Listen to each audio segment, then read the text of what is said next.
কিছু সত্য মাটি চাপা থাকাই ভালো, সামনে আনতে যাবেন না।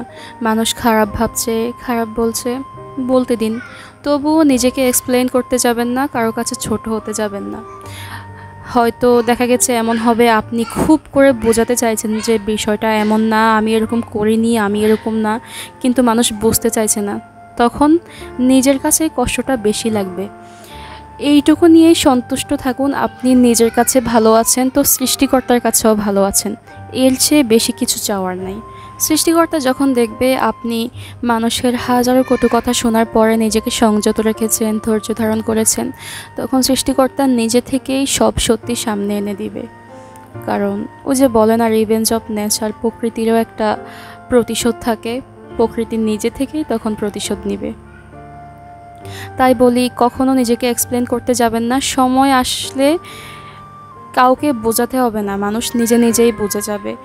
আর যে মানুষগুলো আপনাকে খারাপ বানিয়েছে সবার কাছে আপনাকে ছোট করেছে, সেই মানুষগুলো খারাপ হয়ে যাবে। দেখবেন সময় একদিন তাদেরকেই খারাপ বানিয়ে দিবে, তাদের সব সত্যি সামনে চলে আসবে।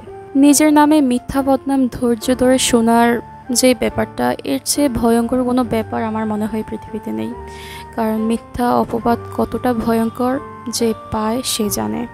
আত্মীয় স্বজনের মুখে যখন নিজের নামে কোনো খারাপ কথা শুনি, তাও কথাটা পুরোপুরি মিথ্যা, ওই সময় আসলে কীরকম লাগে আমি সেটা বোঝাতে পারবো না। যারা এসব করে, মানুষের নামে মিথ্যা রটায়, তারা কতটা ভয়ঙ্কর আর কতটা নির্দয় হতে পারে সেটা আমি জানি না।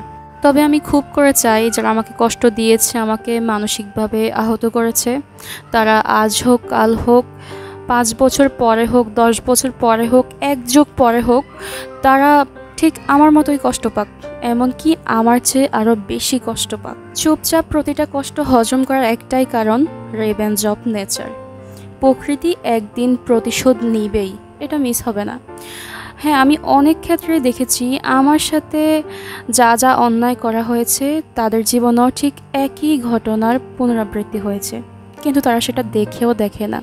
যখন আমি চোখে আঙ্গুল দিয়ে দেখাতে চাই, তখন বললাম না, সত্যি কথা কোনো সময় বলা যায় না। সত্য কথা, আমি এটা আমার আগের ভিডিওতে বলেছিলাম, কিছু কিছু সময় সত্যটাও বলা যায় না, সত্যটা দেখানো যায় না, কারণ ঝগড়া হবে, না হয় সম্পর্ক নষ্ট হবে।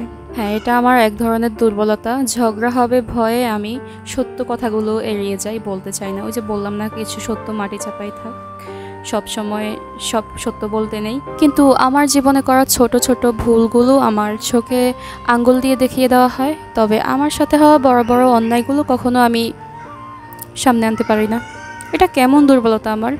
তো ভিডিওর টপিকে তেমন কোনো কথাই বলা হয়নি, আজকে আপনার সাথে কিছু দুঃখ শেয়ার করলাম। তো আজকে রান্না হচ্ছে কচুর শাক দিয়ে, নারিকেল দিয়ে, আর বেগুন ভর্তা করা হবে, আর ডাল রান্না হয়েছে। তো আমার ভিডিওটা কে কোন জায়গা থেকে দেখছেন অবশ্যই কমেন্ট করে জানাবেন। আমি অবশ্যই সবার কমেন্টে রিপ্লাই দেওয়ার চেষ্টা করব কি অবশ্যই সবার কমেন্টে রিপ্লাই আমি দিব ইনশাআল্লাহ। সবাই কমেন্ট করবেন। আর আজকে ভিডিও এই পর্যন্তই, কথা হবে আগামী ভিডিওতে।